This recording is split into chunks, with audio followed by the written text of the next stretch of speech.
You, John Fitzgerald Kennedy, do solemnly swear.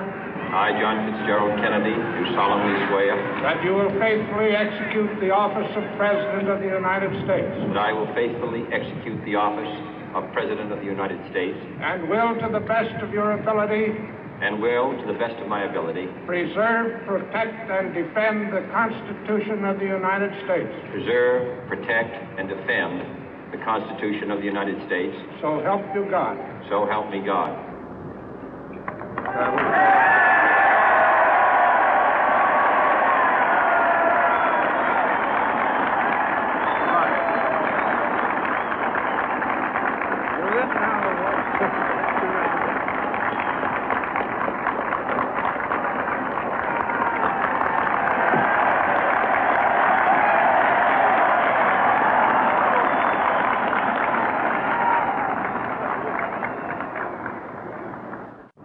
Vice President Johnson, Mr. Speaker, Mr. Chief Justice, President Eisenhower, Vice President Nixon, President Truman, Reverend clergy, fellow citizens.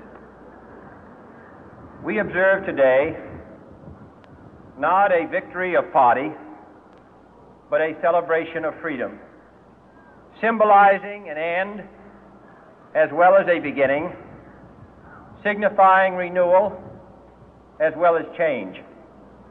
For I have sworn before you and Almighty God the same solemn oath our forebears prescribed nearly a century and 3/4 ago. The world is very different now, for man holds in his mortal hands the power to abolish all forms of human poverty and all forms of human life. And yet the same revolutionary beliefs for which our forebears fought are still at issue around the globe. The belief that the rights of man come not from the generosity of the state, but from the hand of God. We dare not forget today that we are the heirs of that first revolution. Let the word go forth from this time and place to friend and foe alike that the torch has been passed to a new generation of Americans born in this century, tempered by war, disciplined by a hard and bitter peace, proud of our ancient heritage, and unwilling to witness or permit the slow undoing of those human rights to which this nation has always been committed and to which we are committed today at home and around the world.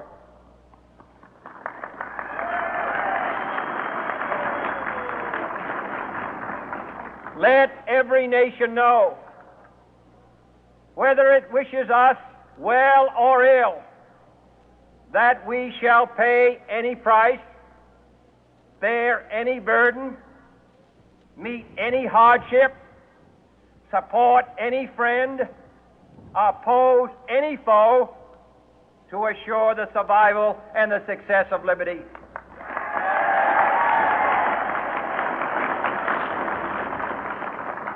This much we pledge and more. To those old allies whose cultural and spiritual origins we share, we pledge the loyalty of faithful friends. United, there is little we cannot do in a host of cooperative ventures.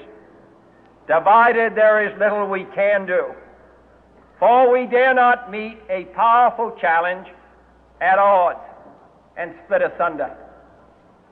To those new states whom we welcome to the ranks of the free, we pledge our word that one form of colonial control shall not have passed away merely to be replaced by a far more iron tyranny.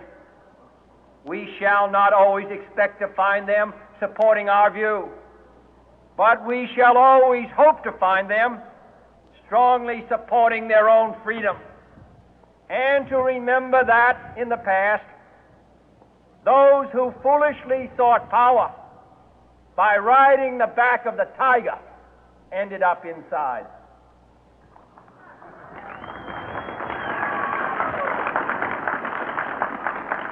To those people in the huts and villages of half the globe struggling to break the bonds of mass misery, we pledge our best efforts to help them help themselves for whatever period is required, not because the communists may be doing it, not because we seek their votes, but because it is right. If a free society cannot help the many who are poor, it cannot save the few who are rich.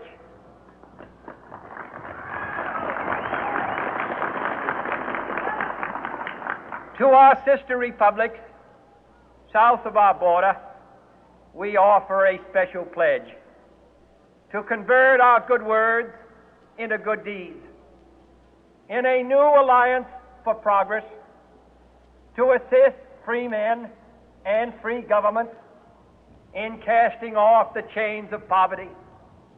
But this peaceful revolution of hope cannot become the prey of hostile powers.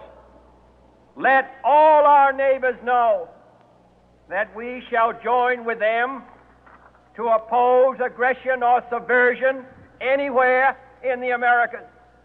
And let every other power know that this hemisphere intends to remain the master of its own house.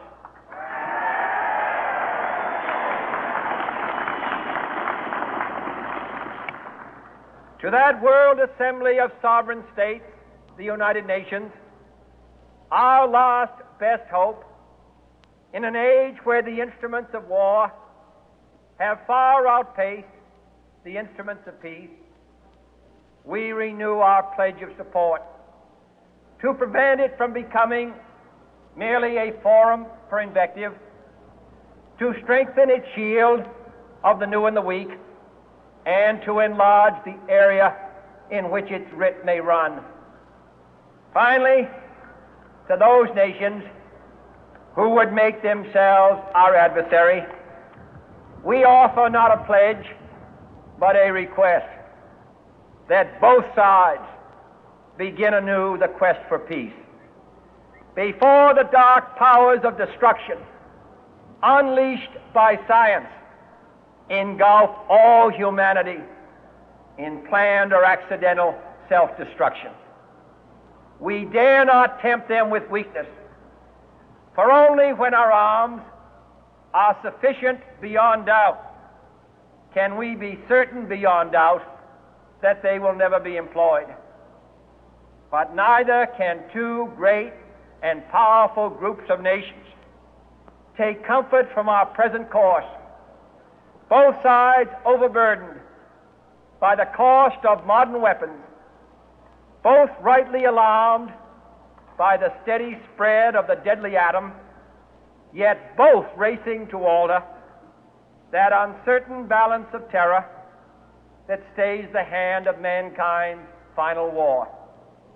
So let us begin anew, remembering on both sides that civility is not a sign of weakness, and sincerity is always subject to proof. Let us never negotiate out of fear, but let us never fear to negotiate.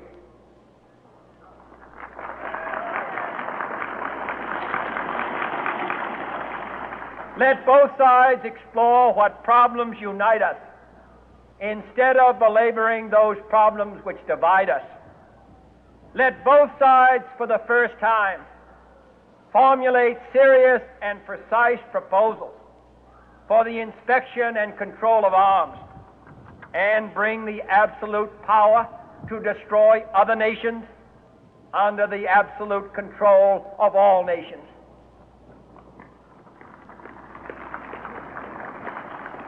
Let both sides seek to invoke the wonders of science instead of its terrors.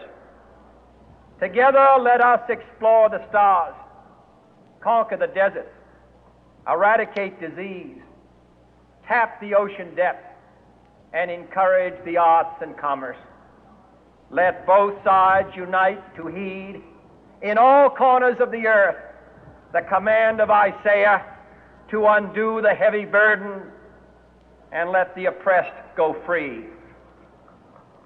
And if a beachhead of cooperation may push back the jungle of suspicion, let both sides join in creating a new endeavor, not a new balance of power, but a new world of law, where the strong are just and the weak secure and the peace preserved.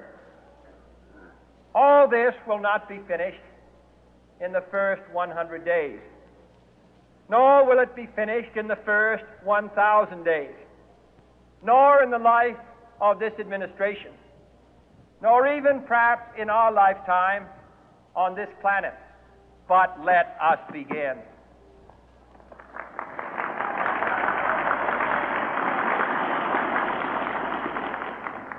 In your hands, my fellow citizens, more than mine, will rest the final success or failure of our course. Since this country was founded, each generation of Americans has been summoned to give testimony to its national loyalty. The graves of young Americans who answered the call to service surround the globe.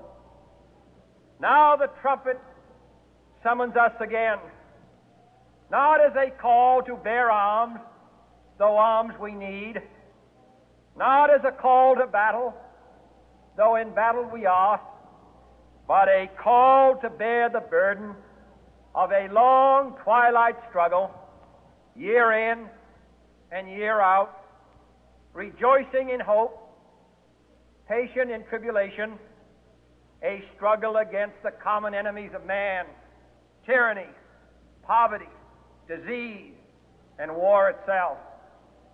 Can we forge against these enemies a grand and global alliance, north and south, east and west, that can assure a more fruitful life for all mankind? Will you join in that historic effort?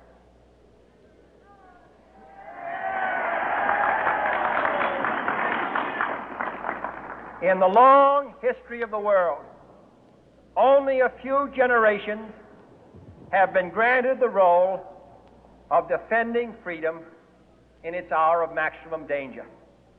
I do not shrink from this responsibility. I welcome it.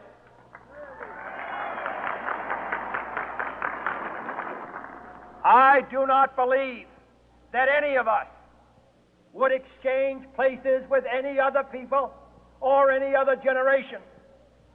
The energy, the faith, the devotion which we bring to this endeavor will light our country and all who serve it.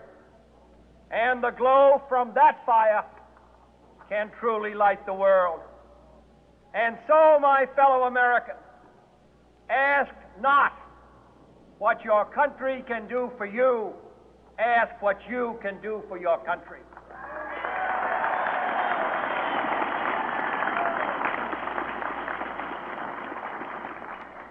My fellow citizens of the world, ask not what America will do for you, but what together we can do for the freedom of man.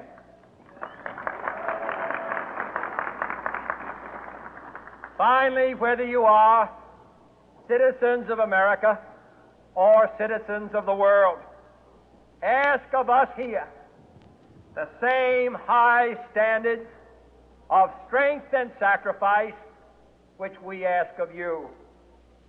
With a good conscience, our only sure reward, with history the final judge of our deeds, let us go forth to lead the land we love, asking His blessing and His help